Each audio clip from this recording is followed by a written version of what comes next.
positively, living positive, living positively, living positive.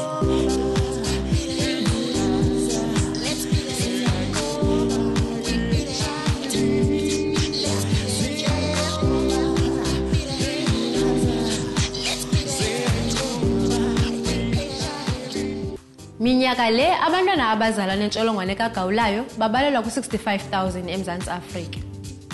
Oku kubuhlungu kakhulu kuba uninzi lwaba bantwana lungazalwa lungenayongo lentsholongwane ukuba oomama babo banganikwa amayeza nolwazi abaludingayo ukuze bakhusele abantwana babo bangosulelwa yile ntsholongwane kagawulayo. Namhlanje silapha eDimbaza sizokuthela noSis Victoria Pingi Kilamuri. USis Pingi ukhulelwe ukwaphila le ntsholongwane kagawulayo. Uthatha amachiza amabini okuthomalisa intsholongwane kagawulayo ukuqinisekisa into yoba umntwana wakhe akusuleleki kwintsholongwane. Oku kubizwa ukuba ngaba yi-dual therapy ku-PMTCT. Masingeneni ngaphakathi. Ndiphila nentsholongwane kagawulayo. And ndisaze from 1998. Ingaba abantwana nabo ngokuba ngabe bayi-2 ngoku bayi-2 lo ndimphethe ngowesithathu.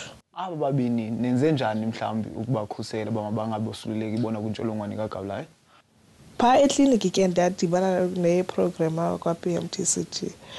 Le program ke indincede mnyani. U-PMTCT umele u-prevention of mother to child transmission. Xa sebuyela CD4 uba ngaba ingaphansi ko-200 into siyenze simthumele simrefere for i-heart, that is a highly active antiretroviral treatment.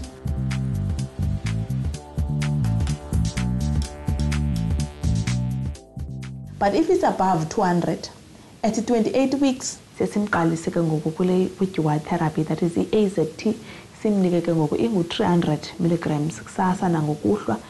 AZT ke leyo incedisana nokuthi bese sithilo ba iyasuppressa i-viral load ne. La nevarapin uzayitya ngoko ke yona. Ekuyityeni kwakhe la nevarapin yiyo ke ngoku ezawuthi imkhusele ngela xesha abelekayo.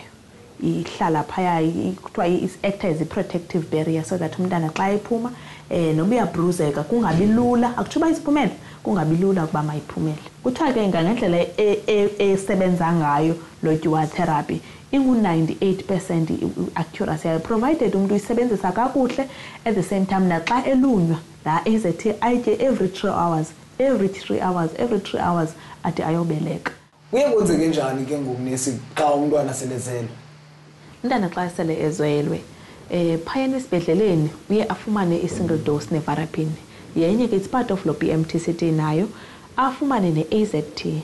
I-AZT izawuxhomekeka into yobana umama uyifumene kangakanani nangoku bekhulele. Uba ngaba uyifumene more than inyanga, iveki ezine, le AZT wayitya le treatment more than inyanga, iveki eziyi-4, le AZT yena lo mntana uzayitya for 7 days.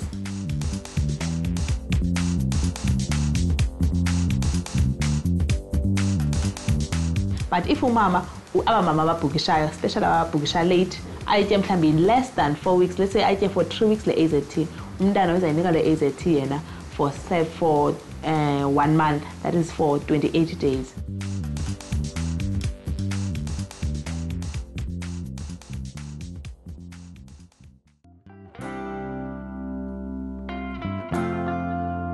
Ndiphindile ke ngoku ndina 35 weeks ngoku.